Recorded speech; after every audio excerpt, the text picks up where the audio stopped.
At 18 feet, a 1,600-pound Kodiak bear was still coming, after taking a 12-gauge slug to the shoulder. 3 hunters, 300 pounds of meat. A narrow trail above Terror Bay, Alaska. No backup, no time. Late afternoon, October 18th, 1996. The ridgeline above Terror Bay, Alaska, a remote alpine drainage system 12 miles west of Uganic proper. Temperature, 41 Fahrenheit degrees. Light fading fast. 3 men moving single file through moss-slick shale with no backup within radio range. Marcus Holloway, 43, led the column. A commercial fisherman who guided hunts during the off-season, he carried a 70-pound moose hindquarter lashed to an external frame pack. His rifle, a .338 Winchester Magnum with a 4-round magazine, hung across his chest on a 2-point sling. Behind him, David Kern, 39, navigated the technical ground with visible difficulty. He'd rolled his left ankle 2 hours earlier on a wet root system, and now favored his right leg with each step. His primary weapon, a Remington 700 in .30-06, rode loose on his shoulder, standard infantry-style carry. The rear position belonged to Travis Lund, 29, a diesel mechanic from Anchorage on his second Kodiak trip. He hauled the final load, rib sections and neck meat wrapped in game bags, and carried a Mossberg 500 12-gauge pump shotgun as his backup. The gun was loaded with 1-ounce Brennecke slugs, each capable of delivering 2,300 foot-pounds of energy at close range. The 3 men had spent the morning processing a bull moose Holloway dropped at first light. They'd quartered the animal efficiently, cached the offal in a rock cairn to minimize scent spread, and begun the descent toward their spike camp 3 miles downslope. The route they chose followed a natural corridor, a 15-foot-wide game trail pinched between a steep ravine on the left and a wall of stunted Sitka spruce and alder on the right. Standard procedure. High-value protein. Predator country. The wind came upslope in irregular gusts, carrying the acidic smell of tannins, wet moss, and something else, a musk Holloway had encountered before. He raised a closed fist. The column stopped. "Bear close," he said quietly. "Smells male." Kern shifted his weight off his bad ankle. Lund thumbed the shotgun safety to the off position, but kept the muzzle low. For 11 seconds, nothing moved. Then the alders to their right exploded. The bear came through the undergrowth at full speed, a Kodiak brown bear, adult male, closing 30 feet in under 2 seconds. Its head was low, ears pinned flat, front paws striking the ground in massive, syncopated impacts that sent loose stones skittering across the trail. Kern tried to drop his pack. His right hand found the sternum strap buckle, but his boots lost traction on the wet shale. He went down hard on his left hip, and the rifle sling slipped over his head. The Remington tumbled off the trail edge, sliding 15 feet down the embankment into a tangle of devil's club. Lund brought the Mossberg up in a single practiced motion, stock to shoulder, cheek to comb, front bead on the animal's center mass. The bear closed to 18 feet. Lund fired. The slug struck the bear's right shoulder, just anterior to the joint. The impact produced a visible shock wave through the fur and underlying tissue. The animal's right front leg buckled mid-stride, and its forward momentum stuttered. But it did not fall. The bear adjusted its trajectory in real time, veering upslope toward the hunter's temporary cache site. A blue nylon tarp spread over their extra gear 10 yards above the trail. It hit the tarp structure at speed. The aluminum tent poles snapped with sharp metallic cracks. Reinforced fabric shredded like paper. Then the bear stopped. It reared onto its hind legs. The movement was smooth, controlled, a full bipedal stance with forelimbs held slightly forward. Blood ran from the shoulder wound in a steady stream, matting the dark brown fur of the upper limb. The animal's breathing was deep, rhythmic, without vocalization. Its eyes locked on the three men. Holloway had his .338 at high ready, finger indexed along the receiver. Lund had already racked another slug into the chamber. Kern remained on the ground, hands empty. 15 feet of vertical distance separating him from his rifle. The bear stood motionless for 4 seconds, long enough for Holloway to register the animal's full height against the broken tarp poles behind it.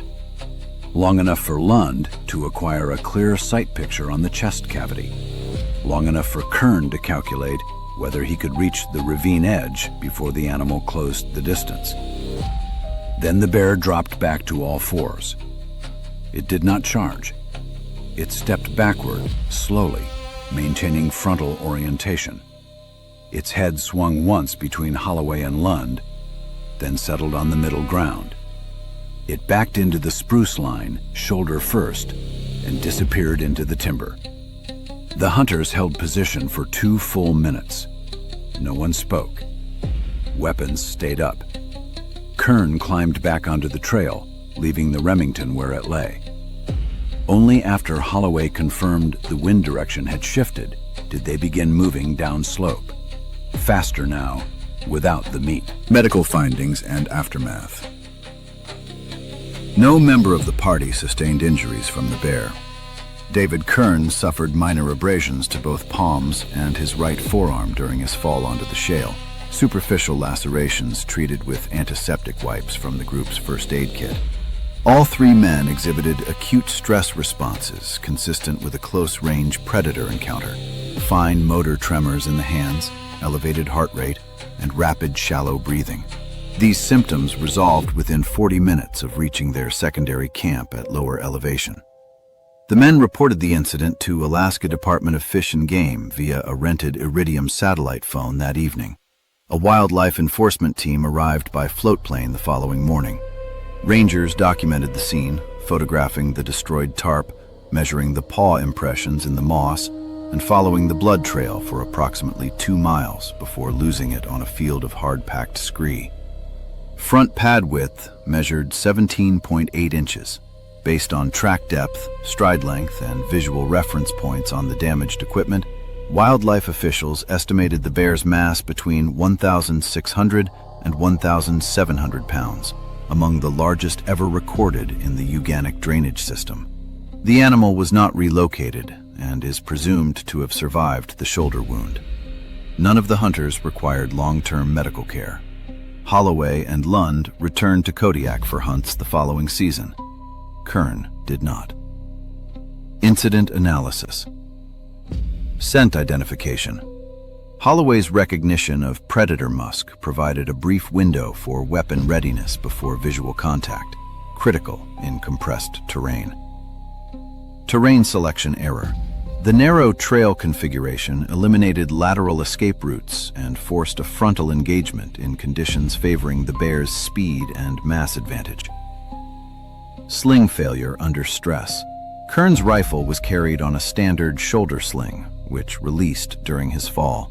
Chest-mounted retention systems or positive lock slings are recommended for technical ground. Ballistic limitation. The 1-ounce slug delivered adequate energy to wound, but failed to achieve immediate incapacitation on an animal of exceptional size. This underscores the necessity of magnum-caliber rifles as primary weapons in Kodiak bear habitat.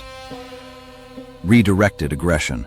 The bear's decision to destroy the tarp structure rather than continue its charge may have been a displacement behavior, allowing the hunters to remain unengaged while the animal neutralized perceived threats in its immediate environment. Practical takeaway. When transporting meat through predator corridors, assign one member to a dedicated security role with a high-ready weapon rather than distributing the load equally across all personnel.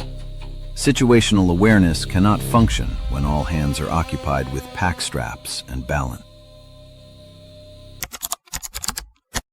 On a granite cliff face, 360 feet above the Ozark forest floor, a solo climber's assumption that elevation equals safety was tested when a 240-pound black bear scaled a near vertical wall to reach his bivouac site, an encounter that would redefine vertical security protocols across the climbing community. Pre-dawn, September 2014, Hawksbill Crag, Newton County, Arkansas. A technical climbing route on the eastern escarpment of the Buffalo National River Wilderness. Temperature, 49 Fahrenheit degrees. Humidity, 86%. Condensation coating every granite surface. A single climber asleep on a ledge 5 feet wide, suspended between earth and sky. Colin Rhodes, 29, had been climbing for 9 years. He specialized in multi-pitch traditional routes, long vertical ascents requiring the placement of removable protection in natural rock features.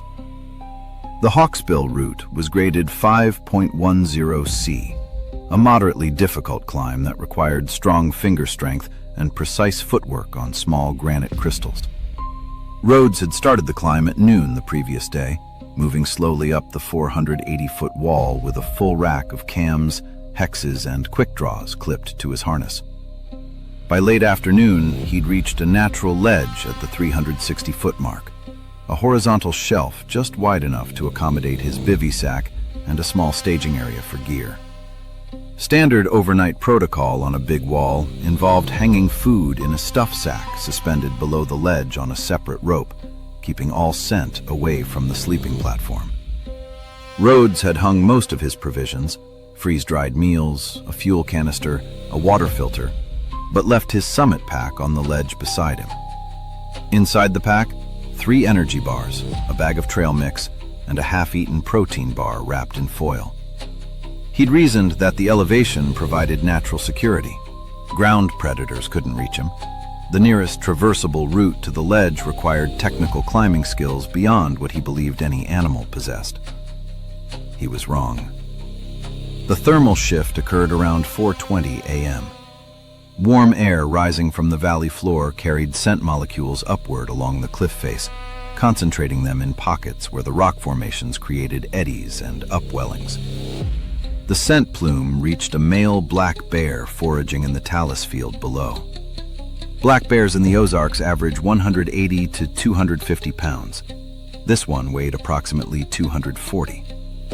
It was 4 years old enough to have learned that human scent often meant calorie-dense food, young enough to take risks other bears wouldn't.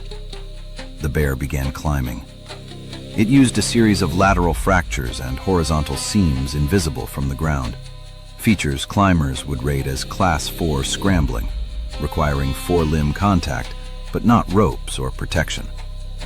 The bear's claws, each roughly 2 inches long, hooked into micro-features and provided purchase on rock too smooth for human hands. The ascent took 18 minutes. Rhodes woke to the sound of claws scraping granite, a mechanical, rhythmic scratch that didn't fit the ambient noise of wind or falling water.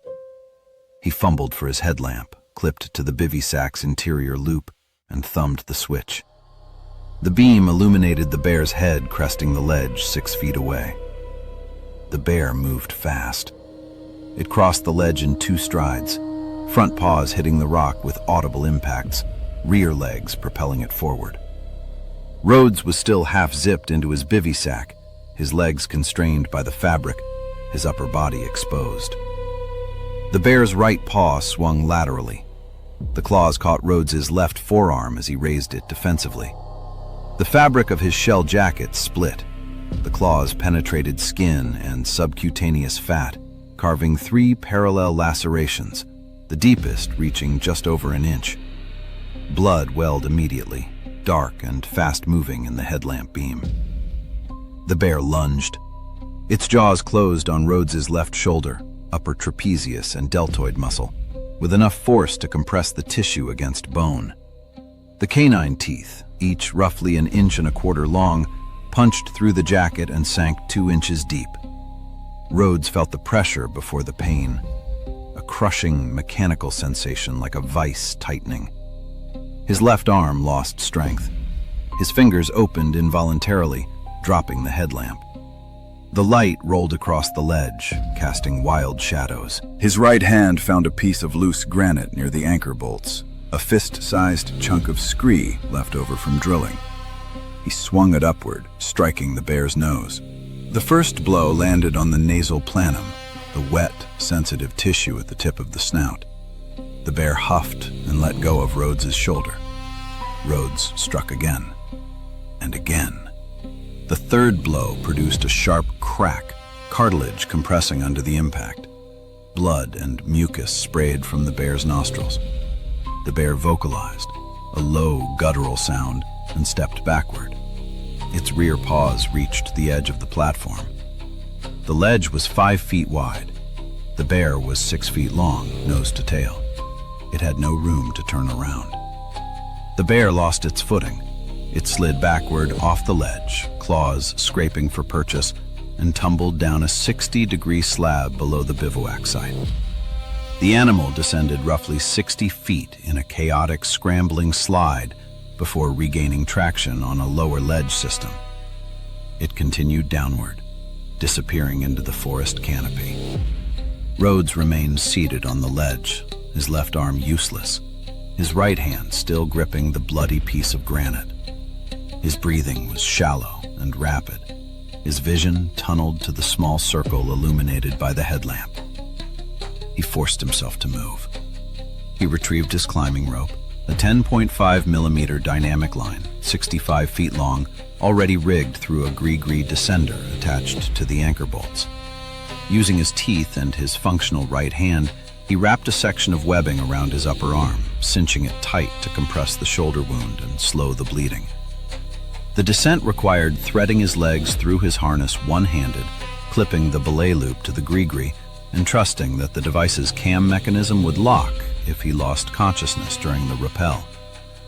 Every movement of his left shoulder produced sharp, localized pain that radiated down his arm and across his back. He began the rappel. Each meter of vertical drop shifted his body weight against the harness, pulling tension through his torso and shoulders. The shoulder wound reopened twice during the descent, soaking his jacket sleeve. At a secondary ledge 100 feet below the bivouac site, Rhodes stopped and activated his personal locator beacon, a 406 megahertz transmitter that sent his GPS coordinates to the Air Force Rescue Coordination Center. The signal went out at 5:47 a.m. Rhodes waited on the ledge, shivering, watching the sky lighten. The helicopter arrived 6 hours later. Medical findings and aftermath. Colin Rhodes was hoisted via long line and transported to Mercy Hospital in Rogers, Arkansas. Trauma surgeons identified 4 deep puncture wounds in his left shoulder, 2 from upper canines, 2 from lower canines, each penetrating approximately 2 inches into the trapezius and deltoid muscles. The forearm laceration measured 7 inches long and required 23 stitches to close. Emergency surgical debridement removed organic material, including bear saliva and rock fragments, from the wounds. Surgeons repaired the torn trapezius muscle with absorbable sutures and administered a prophylactic rabies vaccine series and broad-spectrum antibiotics to prevent infection. Rhodes remained hospitalized for 4 days. Recovery lasted 5 months. Physical therapy sessions focused on rebuilding atrophied muscle groups and restoring the range of motion in the left shoulder. Rhodes regained approximately 90% of his pre-incident mobility, but developed permanent scar tissue adhesion that limits overhead reaching and causes intermittent numbness in the lateral deltoid when pressure is applied. Rhodes has not returned to solo climbing. He discontinued multi-pitch overnight ascents entirely and now climbs exclusively on single-pitch sport routes with partners present. He reports persistent hypervigilance regarding nocturnal sounds and exhibits avoidance behavior toward remote wilderness camping. Wildlife officials recovered his summit pack 3 weeks after the incident and confirmed the presence of improperly sealed energy bars that had served as the primary attractant. Incident analysis. Elevation misconception. The assumption that 360 feet of vertical distance provided security from terrestrial predators failed to account for black bears' climbing proficiency. Black bears routinely navigate Class 4 and low Class 5 terrain when motivated by food reward. Food storage protocol violation. Keeping calorie-dense items on the sleeping platform rather than suspending them at least 100 feet away on a separate rope system created a high-value target that justified the bear's risky ascent. Effective defensive response. Rhodes's decision to target the bear's nasal planum, one of the most sensitive areas on a bear's anatomy, with repeated blunt force strikes provided the critical deterrent that ended the attack without requiring firearms or spray. Emergency equipment. The PLB was the sole reason Rhodes was located before hypovolemic shock became life-threatening. Without the beacon's GPS transmission, ground-based searchers would have required days to locate him on the multi-pitch wall. Pre-rigged descent system. Rhodes's foresight in setting anchor bolts and rigging his rappel line before sleeping allowed for rapid one-handed descent despite severe trauma and compromised motor control. Practical takeaway. On any overnight ledge bivouac, treat the cliff face as ground level. All food and scented items must be stored in bear-resistant canisters and suspended at least 100 feet away from the sleeping platform using a horizontal traverse line. Elevation is not a barrier. It's an illusion. Before we jump to the next story, if you're watching on TV, you can point your phone at the code in the corner to subscribe. That way, you won't miss the next incident report. The next case begins in a few seconds.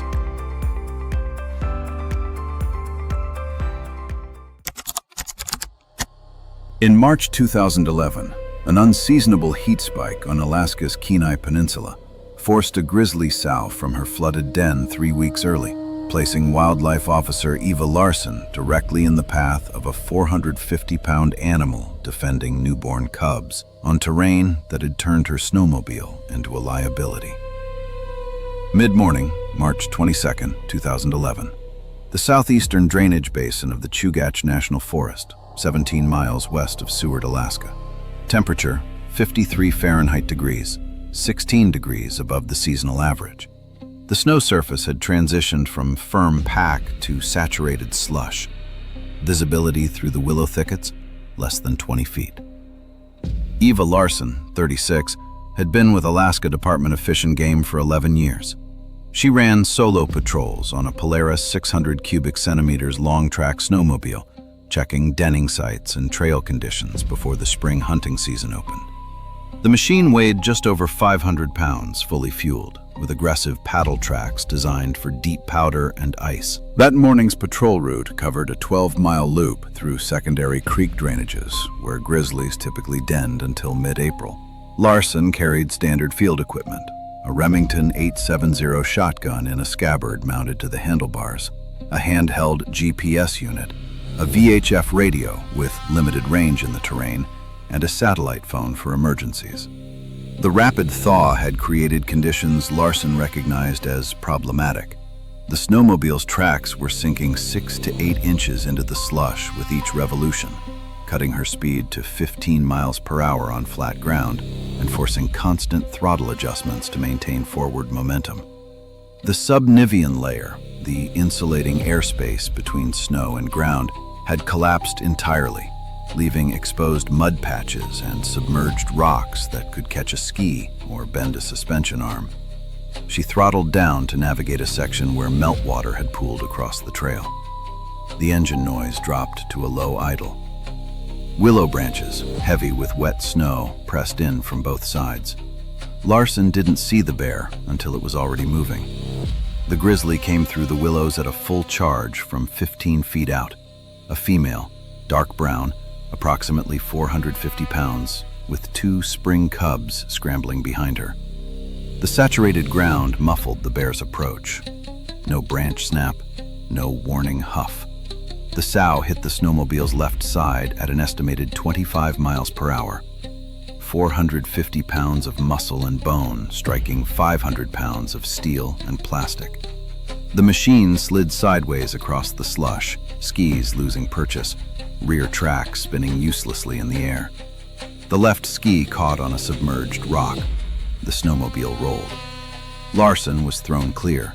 Her body traveled through the air in a shallow arc, 8 feet of lateral distance before she struck a frozen embankment on her left side. The impact compressed her thoracic cage against the solid ice. Her diaphragm spasmed. Airflow stopped. She couldn't inhale. The sensation was complete respiratory paralysis. Not suffocation, but mechanical failure of the breathing muscles. Her vision narrowed. Her hands clawed at the snow but found no grip. Her body continued sliding down the embankment. The back of her skull struck a granite boulder partially buried in the slush, a sharp, percussive impact that sent a white flash across her visual field. Her coordination dissolved.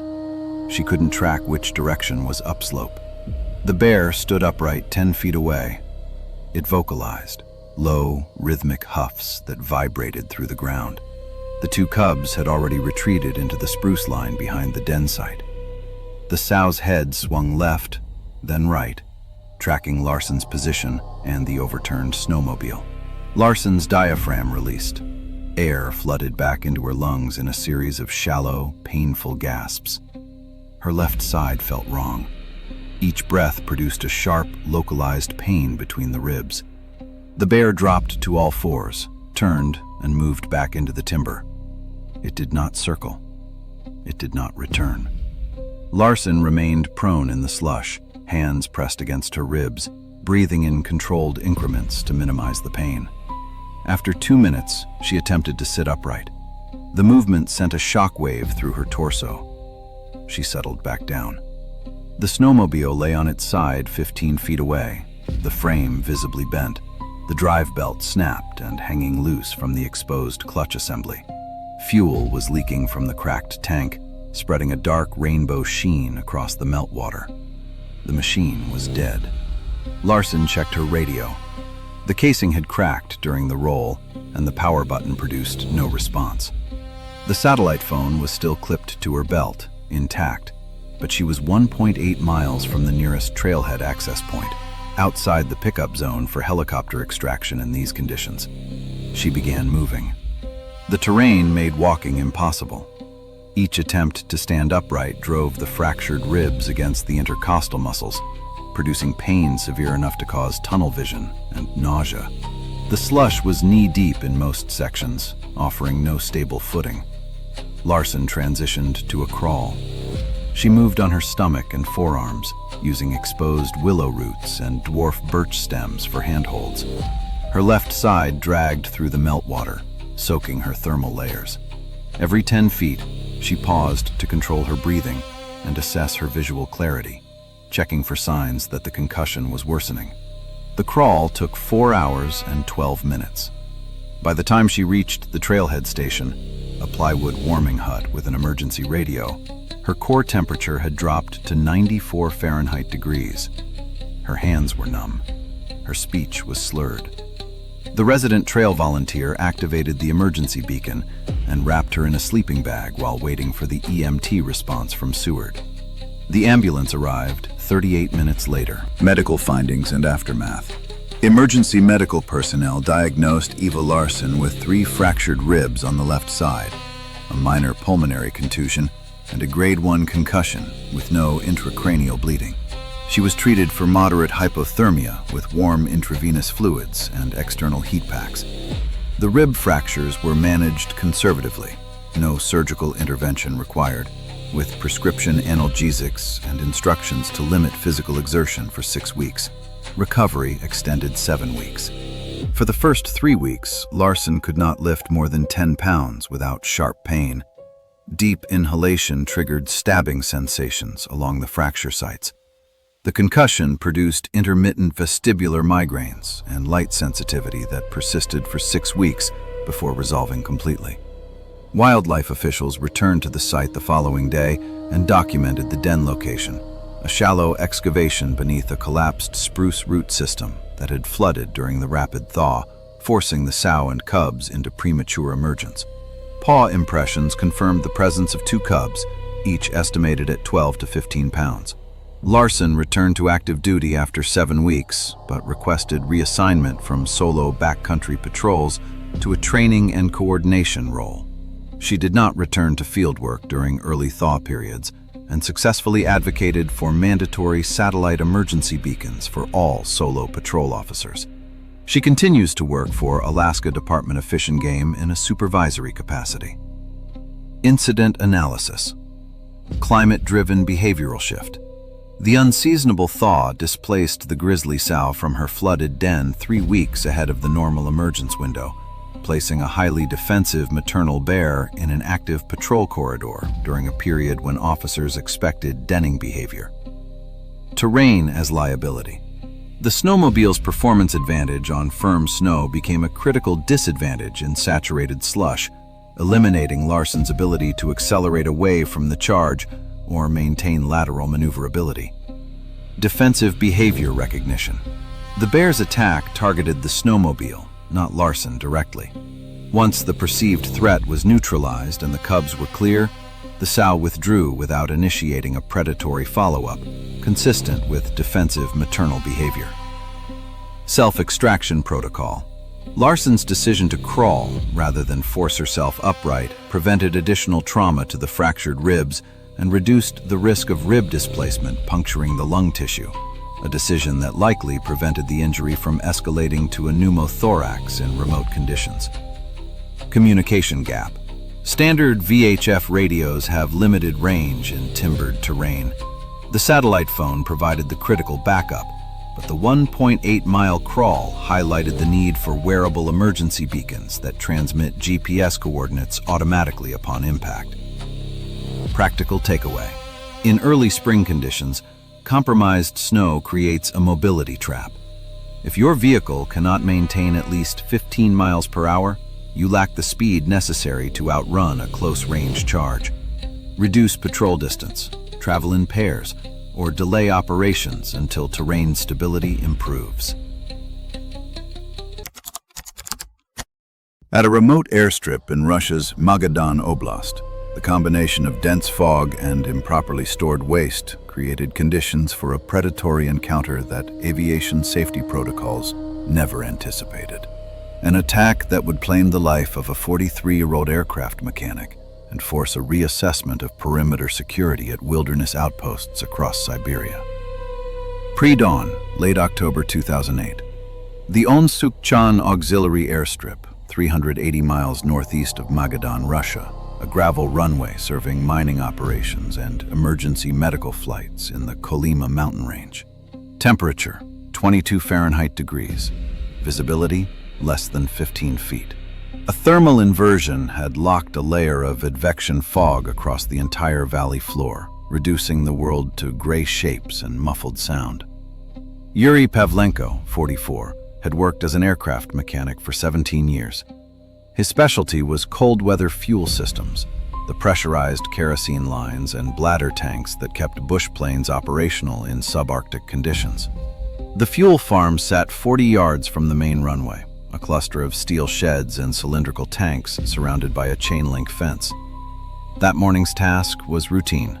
Inspect the pressure valves, check for ice formation in the lines, and verify that overnight temperatures hadn't caused expansion cracks in the tank seals.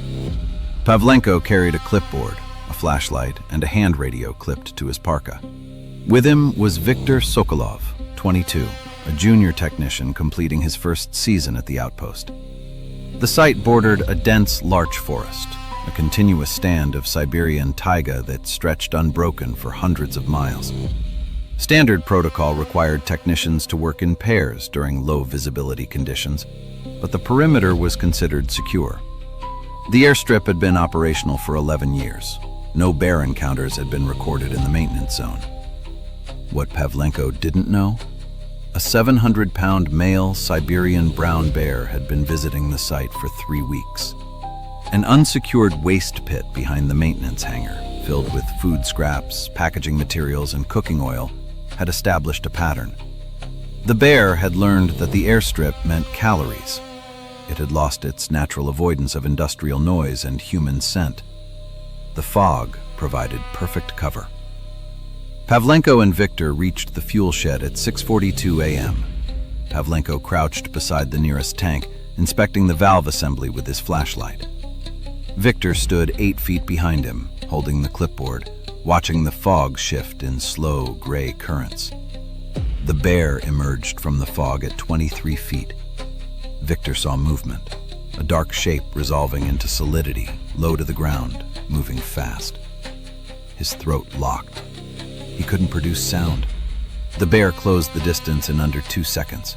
It hit Pavlenko from the right side. The impact was a full-body collision, 700 pounds of bone and muscle traveling at roughly 35 feet per second. Pavlenko was driven laterally into the corrugated steel wall of the shed. His head struck the metal siding with a sharp, hollow thud. The clipboard fell from his hand. His flashlight rolled across the gravel, beams spinning wild arcs through the fog. Pavlenko dropped to his knees, then fell forward onto his chest. His breathing was shallow, irregular. Blood ran from his scalp where the impact had split the skin. The bear closed its jaws on Pavlenko's neck. The bite was immediate and crushing. Canine teeth 2 inches long penetrating through the cervical musculature and severing both the carotid artery and the jugular vein. Blood sprayed across the gravel in rhythmic pulses, dark and fast-moving. Pavlenko's body went limp. His arms fell to his sides, fingers slightly curled. No resistance. The bear adjusted its grip, clamping down on the upper thoracic region, and began dragging Pavlenko backward. The animal's neck muscles flexed, hauling 190 pounds of dead weight across the gravel and through a gap in the fence line toward a snow berm 6 feet high and 15 feet long. Victor stood motionless. His hands were shaking. His breathing came in short, rapid gasps that produced visible vapor clouds in the cold air. He reached for the signal flare pistol clipped to his utility belt, a single-shot device designed for aircraft emergencies. His fingers fumbled with the retention strap. He pulled the pistol free, aimed upward, and fired. The magnesium flare ignited with a sharp crack, arcing 60 feet into the air before burning bright white against the gray fog. The sudden light and heat caused the bear to stop dragging. It looked up, eyes tracking the flare's descent. But it did not release Pavlenko. It did not retreat. Victor keyed his hand radio. His voice was unsteady, words running together. Medvezia ataka. Yuri down. Fuel farm. Medved zdez. Bear attack. Yuri down. Fuel farm. Bear here. The bear resumed its work. Using its forepaws, it raked snow and frozen earth over Pavlenko's body. A caching behavior, marking the corpse as a food resource to return to later. The animal worked methodically, scraping, patting, covering. Victor backed away slowly, maintaining visual contact with the bear, moving toward the main hangar 120 feet across the runway. He did not turn his back. He did not run. The airbase security team arrived 12 minutes after Victor's radio call. 3 men, armed with Saiga 12 shotguns loaded with rifled slugs. They approached the fuel farm in a tactical formation, flashlights mounted on the weapon barrels cutting cones of light through the fog. The bear was visible atop the snow berm, standing over Pavlenko's partially buried body. The animal's muzzle was dark with blood. It huffed, a low, rhythmic vocalization that carried across the open ground. The security lead fired a warning shot into the air. The report echoed flat and dull in the fog. The bear turned and moved into the tree line, disappearing within seconds. But it did not go far. For the next 40 minutes, personnel on site reported hearing vocalizations from the forest, huffs and jaw pops, indicating the animal remained within 150 feet of the kill site. Medical findings and aftermath. Yuri Pavlenko was pronounced dead at the scene by the airbase medical officer at 7:18 a.m. The post-mortem examination identified the primary cause of death as exsanguination due to severed carotid and jugular blood vessels. Additional injuries included multiple fractured ribs on the right side, a fractured cervical vertebra at C4, and extensive degloving of the scalp consistent with dragging across gravel. There were no defensive wounds on Pavlenko's hands or forearms, indicating he lost consciousness upon initial impact with the fuel shed and did not regain awareness during the attack. Viktor Sokolov sustained no physical injuries but exhibited acute psychological shock, uncontrolled tremors, dissociative symptoms, and difficulty maintaining coherent speech for 6 hours post-incident. He was placed on mandatory medical leave for 30 days and subsequently transferred to a municipal airport in Yakutsk, over 600 miles from the taiga wilderness. He left the aviation industry within 14 months of the attack. Russian wildlife authorities authorized lethal removal of the bear due to demonstrated predatory behavior toward humans. A tracking team followed blood trails and paw prints in the frost for 3 days before locating the animal 2.4 miles northwest of the airstrip. The bear was euthanized with a single rifle shot. Necropsy revealed the animal was in good physical condition, with no injuries or disease that would have impaired normal hunting ability. The attack was predatory, not defensive or starvation-driven. The Omsukchan airstrip implemented immediate protocol changes. All organic waste was incinerated daily. The unsecured waste pit was excavated and removed, and a 6-foot perimeter fence with motion-activated sirens was installed around all work zones adjacent to the forest. Incident analysis. Waste management failure.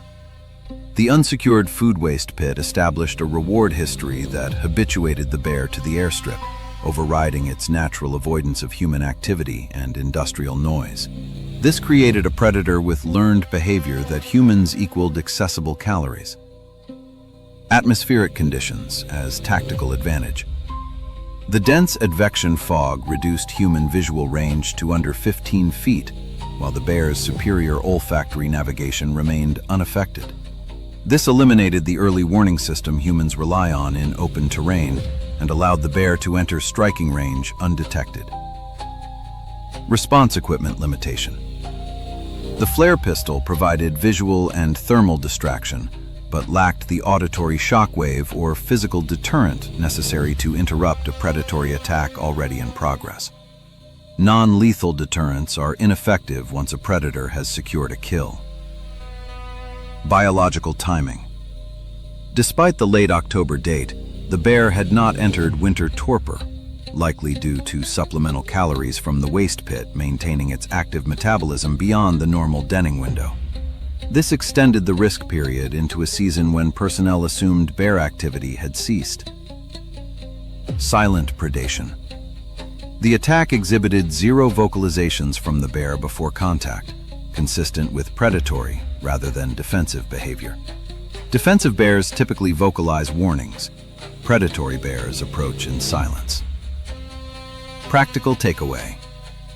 At wilderness outposts, the transition zone between work areas and forest edge must be treated as high-threat terrain, regardless of historical safety records.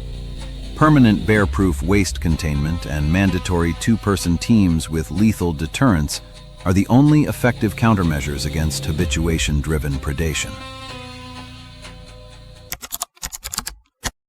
In the high valleys of Slovakia's Carpathian Mountains, 3 men drinking around a campfire decided to taunt the local bear population with noise and percussion. A decision that would end with one man under the claws and jaws of a 380-pound female brown bear defending her cubs, and a medical evacuation that tested the limits of mountain rescue infrastructure.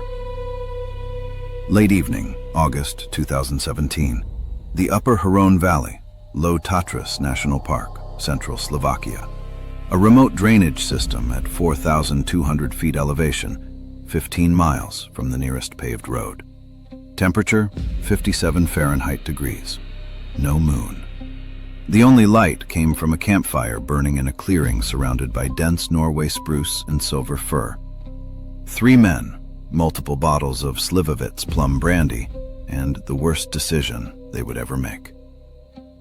Zoltan Kovac, 34, worked as a forestry technician for the Slovak state forests. He knew the backcountry. He'd spent hundreds of nights in remote camps, understood bear sign, and respected the protocols. Hang food, keep a clean sight, make noise while moving. But that night, protocols didn't matter. With him were Marek Hudak, 31, and Jan Balan, 30, both friends from his hometown of Banska Bystrica, neither with significant wilderness experience. They'd hiked in that afternoon, carrying tents, sleeping bags, and enough alcohol to last a weekend. The campsite sat in a natural clearing 40 yards across. The upper Harrowing Valley was known brown bear habitat. Eurasian brown bears, smaller than their North American cousins, typically 300 to 450 pounds, used the valley as a foraging corridor during late summer, feeding on berries, roots, and the occasional ungulate carcass. The region supported an estimated 60 bears across 200 square miles of protected wilderness. Standard protocol: make passive noise while hiking to avoid surprise encounters. Keep camps clean. Store food in bear-proof containers or hang it from tree branches. Never challenge or provoke.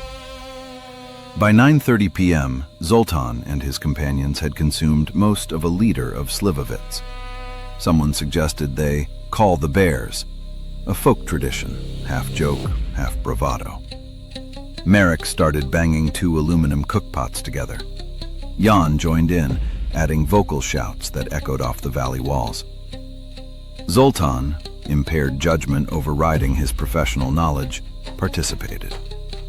The noise carried for half a mile in every direction. 300 yards upslope, a female brown bear foraging with 2 yearling cubs heard the percussion and stopped moving.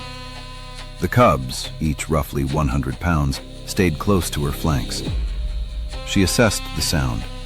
Rhythmic, aggressive, too close to her offspring. She began moving toward the clearing. The bear entered the firelight at 40 feet out, a dark shape resolving into solidity against the spruce line. Her head was low, ears pinned flat. She vocalized, a series of low, guttural huffs that vibrated through the ground. Marek saw her first. He stopped banging the pots. His hands went still. Jan went silent mid-shout. Zoltan grabbed a flashlight, a high-intensity LED unit producing 1,200 lumens. He thumbed the switch and aimed the beam directly at the bear's face. The animal's eyes flared bright green in the reflected light. Then Zoltan stood and walked toward her. He covered 6 feet before the bear charged. She closed the distance in under 2 seconds. 20 feet of lateral ground, her body low, forepaws striking the wet grass in massive, driving impacts. No vocalization, just speed and mass. The bear's right shoulder hit Zoltan's center mass, driving into his chest with enough force to lift him off his feet. He flew backward, arms windmilling, flashlight tumbling through the air.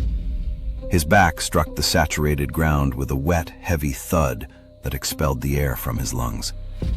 The bear was on him immediately. Her right forepaw came down on his left thigh. The claws, each roughly 2 inches long, curved and sharp, punched through his jeans and into the quadriceps muscle. The keratin tips raked downward, carving 3 parallel lacerations through muscle tissue and severing small blood vessels. Dark blood welled immediately, soaking the fabric. Zoltan tried to roll away. The bear's weight pinned his legs. He couldn't move. The bear's jaws closed on his right shoulder. The bite was crushing. 380 pounds of pressure concentrated through 4 canine teeth, each 1.5 inches long.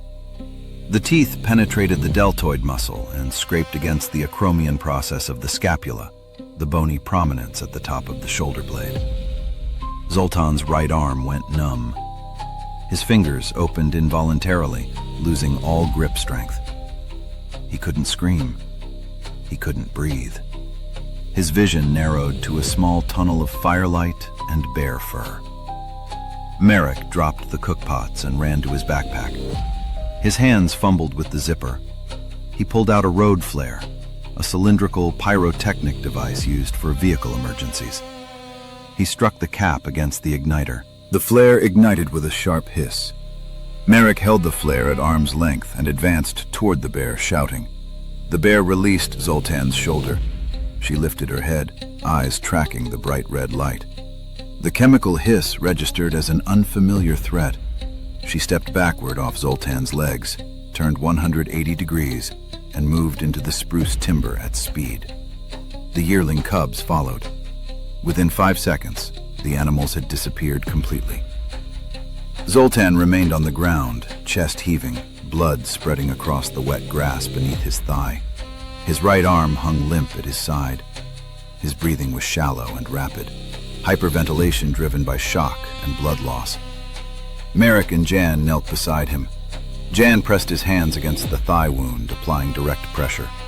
Blood seeped between his fingers. Zoltan's skin was cold, clammy. His lips had lost color. They had no cell service, no radio. The nearest road was 10 miles away on foot, across rough terrain in darkness. They carried Zoltan. Medical findings and aftermath. Merrick and Jan transported Zoltan in a makeshift litter, 2 trekking poles and a sleeping bag, for over an hour before reaching a logging road where their vehicle was parked.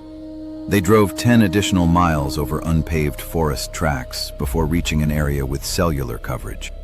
Mountain Rescue Service coordinated a helicopter extraction that met them at a clearing near the village of Podbrezova. Zoltan was airlifted to University Hospital Bratislava and admitted to the trauma surgery unit at 2:17 a.m. Surgeons identified a grade 3 laceration of the left quadriceps femoris, a tear extending through 70% of the muscle's cross-section, and multiple puncture wounds in the right shoulder with associated nerve compression. He underwent a 4-hour surgical procedure involving debridement of contaminated tissue, irrigation with antibiotic solution, and primary repair of torn muscle fibers. Prophylactic rabies vaccination was administered along with broad-spectrum antibiotics to prevent infection from oral bacteria transferred during the bite. Recovery required 3 weeks of inpatient care, followed by 4 months of intensive physical therapy. Zoltan regained most function in his right shoulder, but retained a permanent 15% reduction in overhead range of motion due to scar tissue formation. The left thigh injury produced chronic pain during cold weather and a persistent limp that worsens with extended walking. Nerve damage in the shoulder causes intermittent numbness in his right hand when pressure is applied to the deltoid region. The psychological impact was immediate and lasting. Zoltan ceased all backcountry camping and hunting activities. He transferred to an office position within Slovak state forests and no longer works in remote field locations. Both Merrick and Jan reported persistent auditory hypervigilance, startle responses to sudden sounds like snapping branches or rustling leaves that lasted over 2 years post-incident. Following the forensic investigation, local authorities implemented stricter enforcement of waste management regulations and increased fines for campfire provocations in bear habitat zones. Incident analysis. Deliberate provocation. The percussive noise and vocal shouting functioned as an aggressive territorial challenge rather than passive presence signaling. To a maternal bear with cubs nearby, this behavior registered as a direct threat requiring defensive response. Alcohol-impaired judgment. Ethanol consumption delayed reaction time, reduced threat assessment capability, and led directly to the critical error of advancing toward a defensive bear rather than retreating and deploying deterrence from distance. Visual stimulus aggression. Directing a high-intensity flashlight beam into the eyes of a stressed bear at close range is a known trigger for defensive charges. The light eliminates the bear's visual assessment capability and increases perceived threat level. Effective deterrent deployment. The road flare's combination of intense heat, bright light, chemical odor, and auditory hiss successfully interrupted the bear's attack focus and provided the stimulus necessary to trigger retreat, demonstrating that pyrotechnic devices remain highly effective bear deterrents when properly deployed. Group coordination. Merrick's decision to deploy the flare rather than flee individually prevented a potentially fatal outcome. Bears engaged in active attacks rarely disengage without external intervention. Practical takeaway. In bear country, noise serves as a passive early warning system to prevent surprise encounters while moving. Never as concentrated, aggressive provocation at stationary sites.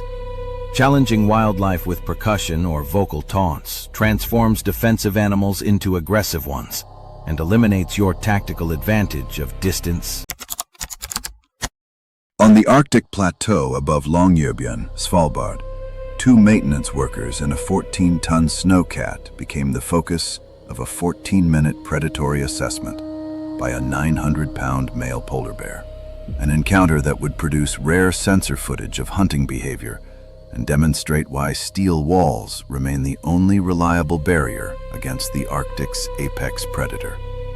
Eric Johansson, 38, and Lars Nielsen, 42, worked for Store Norske Trail Maintenance, the company responsible for keeping industrial access routes clear between Longyearbyen and the outlying mine operations.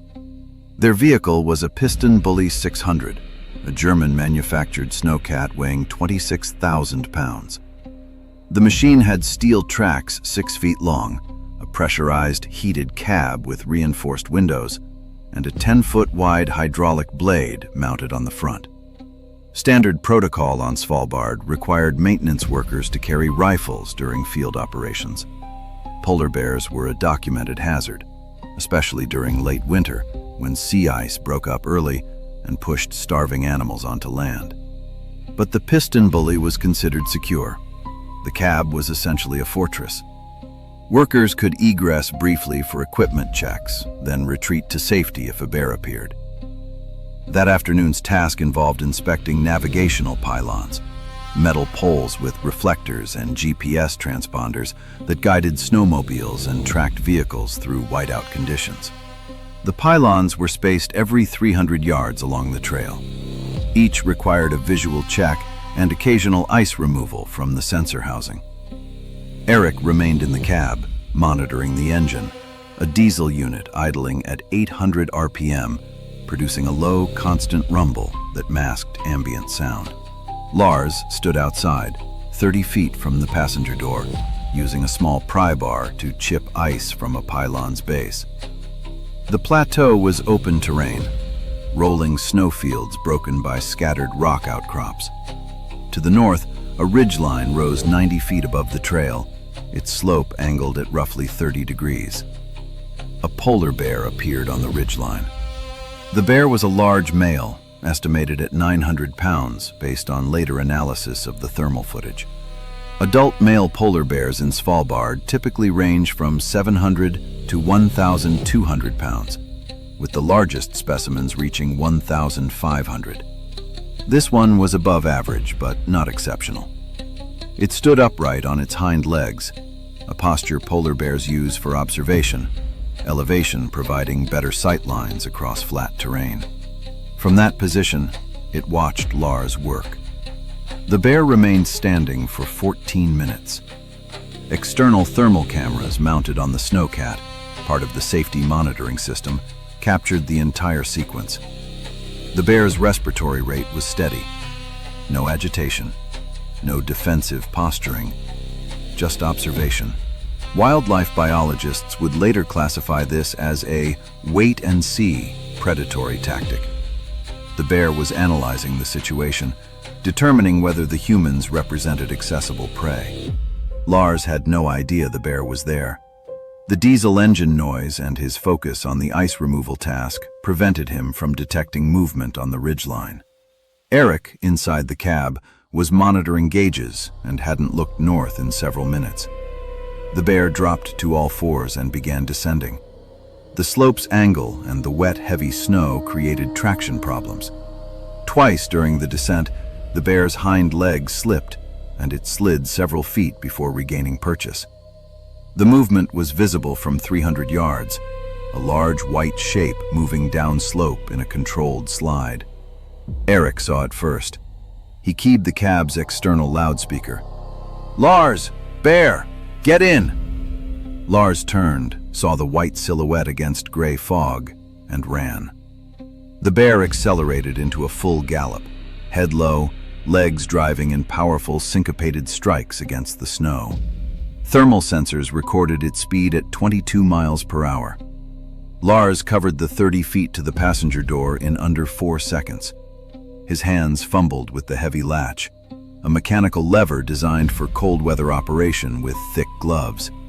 He yanked it open, threw himself inside, and slammed it shut. The latch engaged with a metallic clunk. The bear was 15 feet away. It did not slow down. The impact was mechanical and precise. The bear struck the snowcat's front blade, a solid steel structure weighing roughly 1,200 pounds at full speed. 900 pounds of polar bear traveling at 22 miles per hour met 26,000 pounds of stationary industrial machinery. The physics were unambiguous.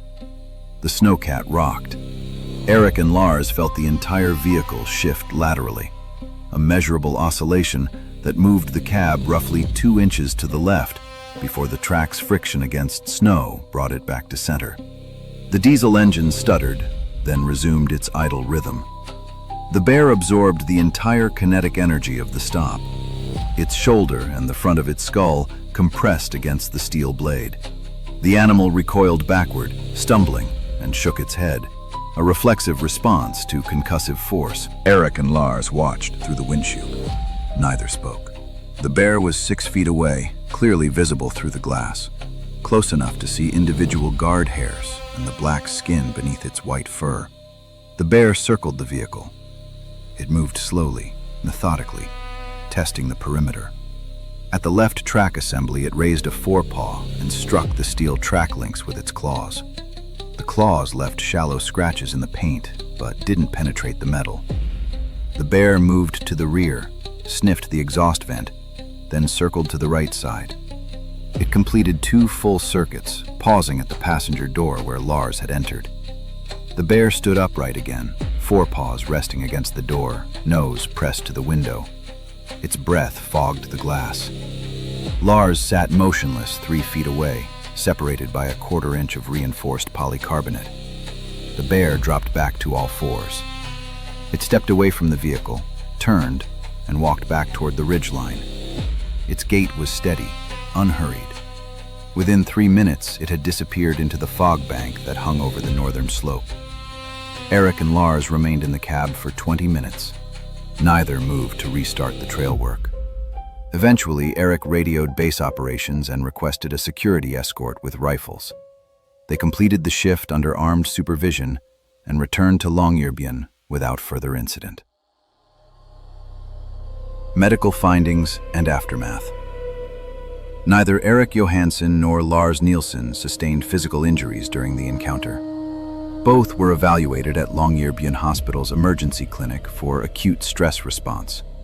Medical staff documented elevated heart rates, 110 and 118 beats per minute respectively, and symptoms consistent with adrenaline release, hand tremors, rapid breathing, and temporary loss of appetite. Both men were cleared for work after a 48-hour observation period. The PistenBully sustained minor cosmetic damage to the front blade's hydraulic housing, shallow dents and scratches consistent with impact from a large animal. The vehicle's external thermal camera system captured the full 14-minute stalking sequence and the subsequent charge. This footage was classified by Svalbard environmental authorities under the Svalbard Environmental Protection Act to prevent public sensationalism and protect the bear from retaliatory hunting or trophy-seeking behavior. Lars Nielsen transitioned from field maintenance to an indoor logistics coordinator role 6 months after the incident. He reported persistent anxiety regarding solitary outdoor work, particularly during the polar night period from November through January, when visibility is near zero and predator detection is limited. He has not returned to field operations. Eric Johansson continues operating heavy machinery, but implemented protocol changes. All egress procedures now require a secondary observer equipped with a FLIR, forward-looking infrared, handheld unit, capable of detecting bare body heat at distances exceeding 1,000 feet. He reports no long-term psychological effects, but acknowledges increased vigilance regarding perimeter checks before exiting vehicles. Incident analysis. Climate-driven behavior shift. Unseasonably warm temperatures accelerated sea ice breakup, eliminating the bear's primary hunting platform for seals and forcing it to assess terrestrial mammals, including humans, as potential prey during a period of nutritional stress. Vehicle as critical defense. The PistenBully's mass and structural integrity provided the only effective barrier against the charge. Had the workers been operating snowmobiles, ATVs, or conducting foot patrols, the bear's impact would have resulted in immediate physical contact and likely fatality. Predatory assessment period. The 14-minute observation phase demonstrates sophisticated hunting behavior. The bear analyzed the workers' movement patterns, equipment rhythms, and vulnerability windows before committing to an energy-expensive charge. Behavior consistent with experienced predators optimizing calorie expenditure. Thermal monitoring value. The external camera system provided objective documentation of predatory behavior rarely captured on film, offering researchers insights into stalking methodology and decision-making processes in Ursus maritimus. Practical takeaway. In polar bear territory, hard-sided vehicles with reinforced cabs are the only reliable protection during stationary work. If egress is necessary, maintain visual contact with the ridgeline, keep the engine running, and ensure the door remains unlocked for immediate re-entry. Soft-sided vehicles and snowmobiles offer zero protection against a committed charge. If you value these true survival stories, please hit that red subscribe button right now. It helps our channel grow so we can keep sharing these vital lessons.